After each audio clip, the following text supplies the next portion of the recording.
ये आज के यहाँ के ठाणे जिला कांग्रेस कमेटी के अध्यक्ष सन्माननीय विक्रांत दादा चौहान आपके सामने दो बातें कहेंगे। ऑल इंडिया कांग्रेस कमेटी के निर्देश से शुरू हुआ पूरे भारतवर्ष में सुजन संगठन अभियान के माध्यम से ठाणे सिटी में यह अभियान शुरू हुआ है और कलवा मुमरा दीवा ब्लॉक का सुजन संगठन अभियान का की जो मीटिंग है वो इस डायमंड हॉल में हो रही है और इस मीटिंग के लिए उपस्थित मंच पर एआईसीसी के ऑब्जर्वर हमारे आदरणीय नेता माइनॉरिटी कमीशन ऑल इंडिया के पूर्व अध्यक्ष पूर्व विधायक यूपी के एनएसयूआई के ऑल इंडिया कांग्रेस कमेटी के एनएसयूआई के अध्यक्ष नदीम जावेद साहब, इनका सबसे पहले कलवा मुमरा और दीवा ब्लॉक की तरफ से मैं अध्यक्ष होने के नाते स्वागत करता हूं। वैसे ही मंच पर बैठे हुए हमारे महाराष्ट्र प्रदेश के दो प्रभारी और यहाँ के समन्वयक उपाध्यक्ष जी राजेश शर्मा जी और जनरल सेक्रेटरी कांबळे साहब, इनका भी स्वागत यहाँ पे करता हूँ। वैसे उपस्थित मंच पर सभी लोग, माजी अध्यक्षा वैशाली भोसले, हमारी बहन शकीला शेख, गफूर रुमानी, परवेज मकरानी, भोला पाटिल, हमारे ब्लॉक अध्यक्ष राजू शेट्टी, हमारी बड़ी बहन फतिमा अप्पा, उपस्थित सभी सामने बैठे हुए उम्मीदवार, सभी कार्यकर्ता, हमारी संगीता घावरी, सभी उपस्थित जितने नासिर भाई हो, महेश हो, जितने लोग हमारे उपस्थित हैं, जितने उम्मीदवार जरा हाथ ऊपर करें। उम्मीदवार लोग हाथ ऊपर करें जो यहाँ पे इलेक्शन लड़े। उम्मीदवार लोग किधर है? कलवा मुमरा से जितने लोग हैं, हाँ वहाँ पे हाथ ऊपर कीजिए। हाँ तांबुली किधर है? तांबुली जी, हाँ आपकी बेटी, हाँ और वो भी है ना बाजू में, हाँ ठीक है, हाँ उत्तम जी तुम्हें, हाँ ठीक है। तो अपने उम्मीदवार यहाँ पे उपस्थित उम्मीदवार यूथ कांग्रेस के अध्यक्ष वसीम हजरत, चारों ब्लॉक अध्यक्ष यासीन मोमिन, नीलेश पाटिल, सुरेश भोईर और हमारे आदरणीय राजू शेट्टी और साथ में ही हमारे तहे अजीज और हमारी क्या तोप बोलते हैं इस मुमरा में, जिनका साथ हमें मिला है, जो माइनॉरिटी के अध्यक्ष है वसीम सैयद जी, उपस्थित सभी मेरे भाइयों बहनों और कांग्रेस प्रेमी कार्यकर्ताओं। ज़्यादा समय मैं लूँगा नहीं, मेरे दोस्त का इंतकाल रेलवे एक्सीडेंट में हुआ है घाटकोपर में, राजावाड़ी में, तो मुझे अर्जेंट उसकी बीवी भी उधर पहुंची है, थोड़ा जाना है, मैं माफ़ी मांगूंगा। मैं ऑलरेडी मैंने ये किया है। ये जो प्रोग्राम है, ये अभियान, इस अभियान से पूरे देश में राहुल जी को अगला पीएम बनाने के लिए घर घर में कांग्रेस पहुंचाने के हिसाब से यहाँ पे कांग्रेस में हर जगह जाके, हर जिले में, हर ब्लॉक में जाके लोगों के सुझाव यहाँ पे लेने के लिए संगठन कैसा मजबूत किया जा सकता है, इसलिए ये अभियान छेड़ा गया है। ये अभियान कांग्रेस के लिए कोई नया नहीं, लेकिन पिछले कुछ दिनों में नुरशीद भाई, पिछले कुछ दिनों में और आने वाले समय में जिस तरह से इस देश में एक द्वेष की भावना यहाँ पे फैलाई जा रही है बीजेपी की, भाजपा की तरफ से, और यहाँ पे हिंदू, मुस्लिम, सिख, ईसाई, इनको लड़ाया जा रहा है। आप देख रहे हैं अभी यहाँ पे हिंदू भी बैठे हैं, मुस्लिम भी बैठे हैं, ईसाई भी बैठे हैं, यहाँ पे सब सारे लोग बैठे हैं। और कांग्रेस एक सेक्युलर पार्टी है। कांग्रेस ने इस देश के इतिहास में कांग्रेस ने 1885 से लेकर आज तक अनेक बलिदान कांग्रेस ने दिए हैं देश को स्वतंत्र करने के लिए और देश के जनता को एक संग रखने के लिए, इस देश को यूनाइटेड रखने के लिए।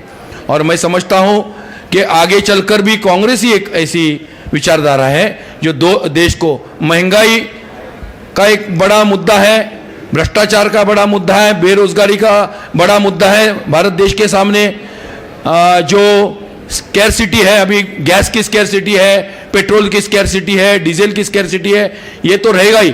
सबसे बड़ा मुद्दा इस देश में अगर कोई है तो हमें यूनाइटेड रहने का मुद्दा, हम सब एक संघ, सर्वधर्म समभाव, और ये मुद्दा सबसे इंपॉर्टेंट है जो कांग्रेस की मूल विचारधारा है। और कांग्रेस ये हमेशा डिसिप्लिन पालने वाली पार्टी है। कांग्रेस ने हमेशा डिसिप्लिन पाला है।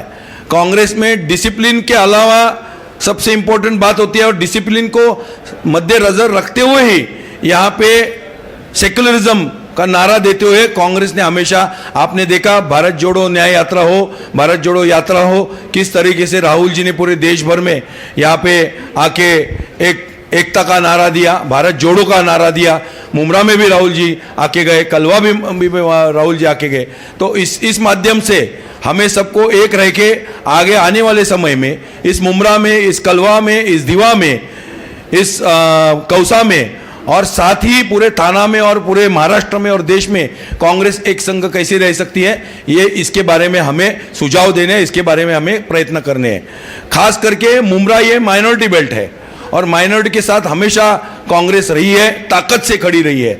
चाहे वो कोई भी माइनॉरिटी हो, मुस्लिम माइनॉरिटी हो, गुजराती माइनॉरिटी हो, ईसाई माइनॉरिटी हो, या कोई भी माइनॉरिटी हो, माइनॉरिटी के साथ हमेशा खड़ी रहने वाली एक ही पार्टी है, और वो है कांग्रेस। और इसलिए मैं समझता हूं आने वाले समय में यहाँ पे कांग्रेस मजबूत करने के लिए, माफ कीजिए पत्रकार लोग का मैं नाम लेना भूल गया, आपका भी आभारी हूं, पत्रकार भाइयों का और बहनों का।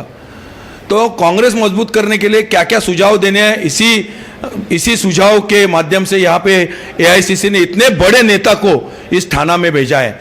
नदीम जावेद आप सब लोग जानते हैं, नदीम जावेद जो है उनके पिताजी जावेद खान ये महाराष्ट्र के मिनिस्टर रह चुके हैं, ट्रॉम्बे के 2 बार एमएलए रह चुके हैं, सिडको के चेयरमैन रह चुके हैं, और उनके बेटे नदीम जावेद जी हैं जिन्होंने ऑल इंडिया में बहुत सारी, यानी ये इमरान प्रतापगढ़ी माइनॉरिटी के अध्यक्ष बनने के पहले इनके ही हाथ में कमान थी माइनॉरिटी की।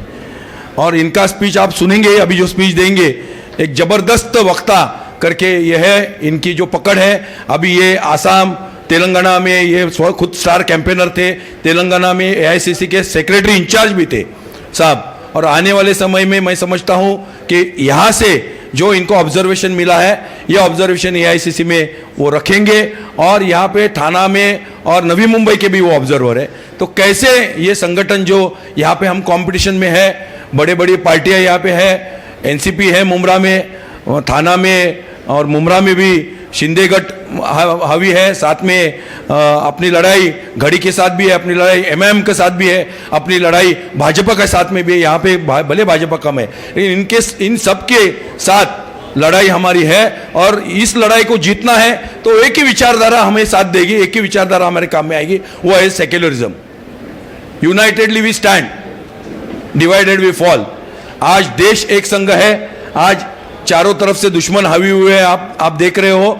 और आज जो स्थिति देश की है, मोदी जी के राज में आप स्थिति देख रहे हैं, बहुत कमजोर स्थिति देश की हो रही है। आपने देखा बहुत कमजोर स्थिति देश की हो रही है, छवि अपनी बिगड़ रही है, महंगाई बढ़ रही है, डॉलर का भाव उतरा हुआ है, महंगाई बढ़ रही है, बेरोजगारी, गरीबी, कभी नहीं तो इतने 75 साल में इतनी गरीबी बढ़ रही है। आप देख रहे हैं, रहना मुश्किल हो रहा है, गुजारा करना मुश्किल हो रहा है। और इसकी वजह है ये भाजपा गवर्नमेंट, जिसके पास कोई ना अचीवमेंट है, ना कोई गोल है। इनका एक ही नारा है हिंदुत्व, इनका एक ही नारा है पाकिस्तान को विरोध करके दिखाओ, लोगों को बहकाओ, चाइना को विरोध करके दिखाओ। आपने देखा अमेरिका और अफगानिस्तान में भी जो लड़ाई हुई, उस लड़ाई को कॉम्प्रोमाइज करने के लिए भी पाकिस्तान को चुना अमेरिका ने, और भारत को नहीं चुना।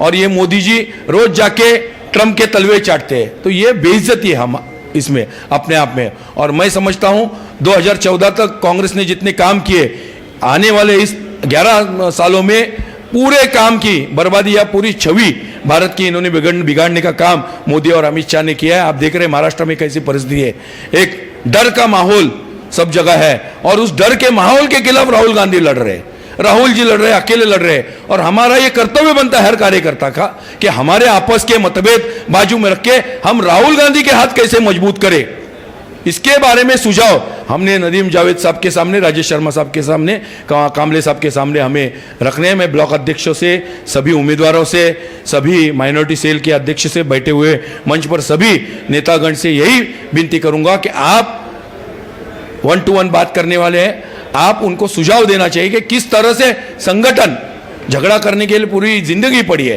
संगठन के लिए हम क्या कर सकते हैं सब मिलकर, वो इंपॉर्टेंट है। हमारा वजूद यहाँ पे मुमरा, कलवा, दीवा में कैसे बढ़ा सकते हैं, इसके बारे में हमें चिंतन करके हमें उन्हें सुझाव देने हैं, इतनी विनती आपसे करता हूँ। आपने पूरी शांतता से मुझे सुना, वसीम भाई को सुना। आने वाले इसमें अभी कामले साहब से मेरी विनती है, कामले साहब भाषण करेंगे, कामले साहब के डायरेक्ट नदीम भाई बात करेंगे और उसके बाद आपके साथ वन टू वन मिलेंगे। तहे दिल से आपको शुक्रिया अदा करता हूं और आपकी रजा लेता हूं। जय हिंद, खुदा हाफिज।